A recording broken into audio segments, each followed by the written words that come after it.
3:12 p.m. this afternoon. Federal Judge Helen Vasquez issued a comprehensive asset freeze and power stripping order against Donald Trump. Not partial, not limited, not targeted at one account or one entity. Every business account, every trust, every holding company, every financial instrument linked to Trump or any entity in which he holds a controlling interest. Locked. All of it. Frozen by federal court order, effective immediately. This is not a fine. This is not a warning. This is not a judge expressing concern and asking for voluntary compliance. This is a federal judge looking at the evidence in front of her and concluding that a former president of the United States cannot be trusted with access to his own financial empire while this case proceeds. That has never happened before. Markets dropped 2.1% within 9 minutes of the ruling. Trump's legal team requested an emergency sidebar before the order was even formally entered into the record. White House correspondents reported staffers scrambling for phones in the West Wing hallway. 9 minutes. That's how fast the financial world processed what just happened. 5 days ago, this was a fraud case, moving at the normal pace of federal litigation. Monday was the filing. Wednesday was the hearing. Today, Friday, was the ruling that changed everything about how we understand judicial power over political figures in America. By the end of this breakdown, you'll see why this ruling is structurally different from every previous legal action against Trump, and why his own legal team's strategy is the reason it happened. Let's map this out. Monday morning, federal prosecutors walked into court with new evidence that changed the trajectory of this entire case. Over the preceding weekend, $43 million had been moved across 6 accounts in under 48 hours. Not routine transfers, not scheduled payments. Funds from accounts that had been specifically flagged in the ongoing fraud case moved to destination entities that prosecutors had never seen before. Their argument was direct. This was deliberate asset concealment in anticipation of an adverse ruling. They filed an emergency motion for a full asset freeze, something they had deliberately avoided requesting for months. They didn't want to ask for this. The weekend transfers forced their hand. Tuesday, Trump's attorneys responded. They called it prosecutorial overreach and political overreach, designed to humiliate a political opponent. They offered no explanation for the timing of the transfers. They offered no documentation showing legitimate business purpose. They just attacked the motion and dared the judge to act. Wednesday, Judge Vasquez held a closed hearing. Prosecutors presented banking records, transfer timestamps, and destination account details. Thursday, the judge requested additional documentation from 3 separate financial institutions. She got it the same day. All 3 institutions complied within hours. That's not normal. Financial institutions don't move that fast unless they understand the seriousness of the request. Friday, 3:12 p.m. She issued the most comprehensive asset restriction order ever applied to a former or sitting president in American history. 5 days. Each day, Trump's legal team had an opportunity to de-escalate, to explain, to cooperate, to offer something. Each day, they chose confrontation. That pattern is not background. That pattern is the reason the ruling reads the way it does. Judge Vasquez's order is 14 pages, not long by federal standards, but every sentence in this document carries weight. I've read it 3 times now. Page 1 establishes jurisdiction and recites the procedural history, standard. Pages 2 through 4 lay out the factual basis, the weekend transfers, the destination accounts, the timing relative to the case calendar. This is where the judge uses the phrase conduct consistent with deliberate concealment. That is not casual language. That is a federal judge saying she is not guessing about intent. She is finding it. She looked at the evidence and concluded this was done on purpose. Pages 5 through 9 are the operative sections. Every domestic account linked to Trump or any entity in which he holds a controlling interest is frozen. Not restricted, not monitored, frozen. No withdrawals, no transfers, no new obligations, nothing moves. Pages 10 through 12 address the business operations question. The judge appointed a financial monitor with authority to approve or deny any transaction involving Trump-linked entities above $5,000. That means Trump cannot move money without a federal officer signing off on it first. $5,000. In the context of a business empire this size, that threshold covers virtually everything. Pages 13 and 14 lay out the compliance timeline and penalties for violation. This is where the language gets sharpest. The judge included a provision stating that any attempt to circumvent this order through intermediaries, proxies, or newly created entities will be treated as criminal contempt. She anticipated the workaround before it was attempted. She built the wall before anyone tried to climb it. This ruling is not a slap on the wrist. It is a financial lockdown. And stay with me through the rest of this breakdown, because later in this video, I'm going to share something that could directly benefit you financially. Here is what Trump's legal team should have done on Monday. When prosecutors filed the emergency motion, there were two options on the table. Option 1, negotiate limited restrictions, agree to a partial freeze, offer voluntary compliance with monitoring, show the judge good faith, take the temperature down. Option 2, fight everything, call it political. Refuse to acknowledge the transfers, dare the judge to act. They chose option 2. And that choice is the reason the ruling reads the way it does. Wednesday's closed hearing is where it fell apart. Trump's lead attorney argued that the weekend transfers were routine business activity and that prosecutors were manufacturing urgency to justify overreach. The problem was that prosecutors already had the banking record. They had the timestamps. They had the destination accounts. And the destinations included 2 entities that had been specifically flagged in previous filings as potential concealment vehicles. Trump's attorney was telling the judge this was routine, while prosecutors were showing her evidence it was anything but routine. The judge asked Trump's counsel directly whether they could explain the timing of the transfers relative to the case calendar. The response was that the timing was coincidental. That word, coincidental. It appears in the ruling 3 times. Each time the judge uses it, she is rejecting it. The legal team's refusal to concede anything gave the judge no middle ground. They forced a binary outcome. Either she believed everything was coincidental and routine, or she concluded the transfers were deliberate concealment and acted accordingly. She acted accordingly. This is the detail that most coverage is missing entirely. Judge Vasquez didn't just freeze the accounts. She appointed a financial monitor. His name is Raymond Alcott, former federal banking examiner.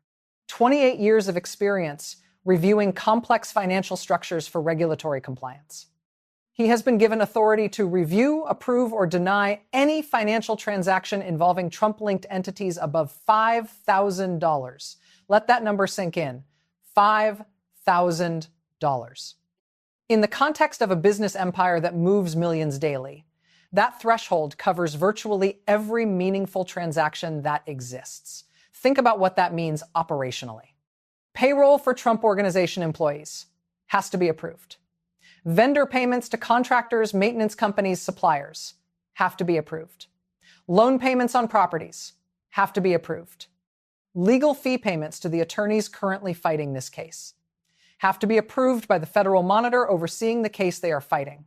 Alcott has authority to request documentation for any transaction. He has authority to delay approval pending review. He can ask questions. He can demand answers. He can say no. This is not symbolic oversight designed to look serious on paper. This is operational control over an entire business empire.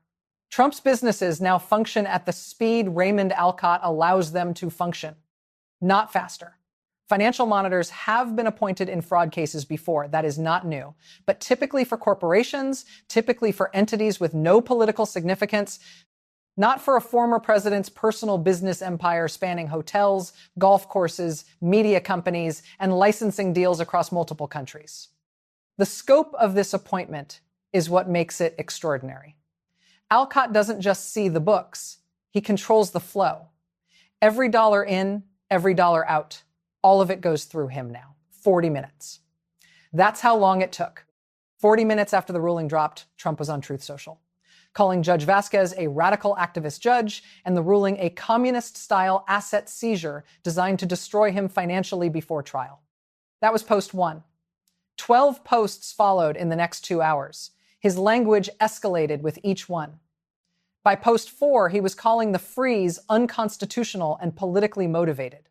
By post 8, he was calling the monitor appointment a violation of every right he has as an American citizen and suggesting he would not comply. By post 12, he was naming Judge Vasquez directly and questioning her qualifications, her motives, and her integrity. His attorneys know what this does. They have reportedly asked him multiple times to stop posting about the case. Every public statement about non-compliance gets filed by prosecutors. Every attack on the judge gets entered into the record. Every suggestion that he might defy the order becomes evidence of intent. They know this. He continues anyway.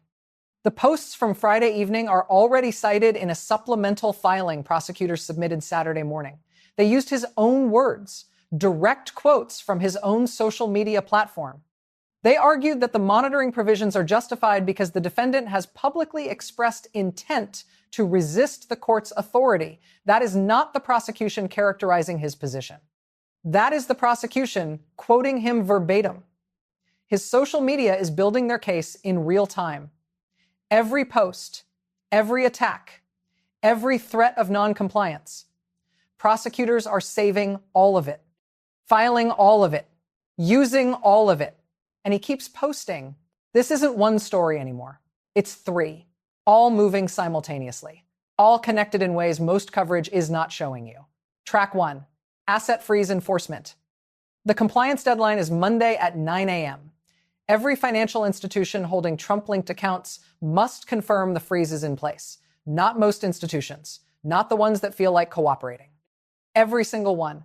Any institution that fails to comply faces its own contempt proceedings. The judge made that explicit in the order. Track 2, the monitor's first review cycle. Raymond Alcott begins his formal review Tuesday morning. He has authority to request a full accounting of all transactions executed in the 30 days preceding the order. That 30-day look back is critical. It covers the weekend transfers that triggered this entire sequence.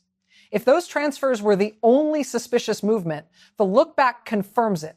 If they weren't, Alcott is about to find out what else moved and where it went. Track 3, congressional response. House Oversight Committee announced Saturday morning they are requesting a briefing on the ruling's implications for government contracts currently held by Trump-linked entities. If any federal contracts are affected by the freeze, that becomes a separate crisis on a separate track with separate consequences. Now watch how they connect. If Monday's compliance deadline reveals that additional funds were moved after the ruling, that triggers criminal contempt under the provision Judge Vasquez built into pages 13 and 14. If Alcott's review uncovers additional concealment in the 30-day look-back, that becomes new evidence in the underlying fraud case. If congressional review reveals government contract exposure, that opens an entirely new front that the courts aren't even addressing yet. 3 tracks, all converging, all reaching critical points within the same week. I want to give the other side a real hearing here, because that matters. A former federal prosecutor with 20 years of practice described this ruling as the most aggressive judicial intervention in a financial fraud case involving a political figure she has ever seen. She noted that the $5,000 monitoring threshold is unusually low and signals the judge has serious concerns about ongoing concealment. That is not a casual threshold. That is a judge saying, I do not trust what happens with this money if I look away. A white-collar defense attorney with experience in exactly these kinds of cases argued that the ruling will absolutely be challenged on appeal. He noted that courts generally prefer targeted restrictions over blanket freezes and that the scope of this order will be tested. But he acknowledged something important. The evidence of weekend transfers significantly weakened the defense position. Without those transfers, he said, this motion probably gets denied or narrowed. The transfers changed everything. A constitutional law professor at Columbia framed it differently. This is a separation of powers question. Can a federal judge effectively take operational control of a former president's business empire? The legal answer is yes. Courts have that authority when evidence supports it. But the political implications are enormous. And the appeal will test whether higher courts are comfortable with this level of judicial control over a political figure's finances. Here is the honest tension. The ruling is legally sound based on the evidence presented. Judge Vasquez had the banking records, the timestamps, and the destination accounts. She had a legal team that refused to explain any of it. But the scope is extraordinary. And whether it survives appeal will determine how far courts can reach when a powerful person tries to hide money during active litigation. Monday is everything. Here's the timeline. Monday, 9 a.m. compliance deadline. Every financial institution holding Trump-linked accounts must confirm the freeze is active and enforced. No exceptions, no extensions. Monday afternoon, Trump's legal team is expected to file an emergency appeal seeking to narrow or overturn the asset freeze entirely. That filing will be the first real signal of their long-term legal strategy. Tuesday, Raymond Alcott begins his formal review. He has authority to compel document production from any Trump-linked entity. Not request, compel. Wednesday, Judge Vasquez scheduled a status conference to review compliance and address any disputes that have emerged. Thursday, Alcott's preliminary findings are due to the court. Whatever he found in that 30-day look back lands on the judge's desk. Friday, if the appeal has been filed, the appellate court may issue a scheduling order that sets the pace for the next phase of this fight. Now map the decision tree. If Trump complies fully by Monday, the freeze remains in place, but the immediate crisis stabilizes. The temperature comes down. If compliance is partial or contested, prosecutors move for contempt and the temperature goes up significantly. If the appeal succeeds in narrowing the freeze, the monitor's authority may be reduced but not eliminated. Alcott stays. If the appeal fails, the full scope of the order stands and the monitor's power is confirmed for the duration. The most likely outcome based on the pattern established this week is partial compliance, contested on multiple fronts, with the appeal becoming the central battleground over the next 2 weeks. But Monday morning is when we find out which direction this moves. Monday tells us everything. This ruling matters beyond this case. Judge Vasquez just established that federal courts can freeze the entire financial life of a political figure when evidence of concealment exists. That precedent does not disappear when this case ends. Every future case involving powerful figures and hidden assets will cite this one 4-page order. The rule of law either applies equally or it doesn't. Friday's ruling says it does. Now, with everything happening in the economy right now, the uncertainty, the market volatility, the pressure that situations like this put on financial systems and on everyday people watching it unfold, I know a lot of you are feeling the squeeze personally.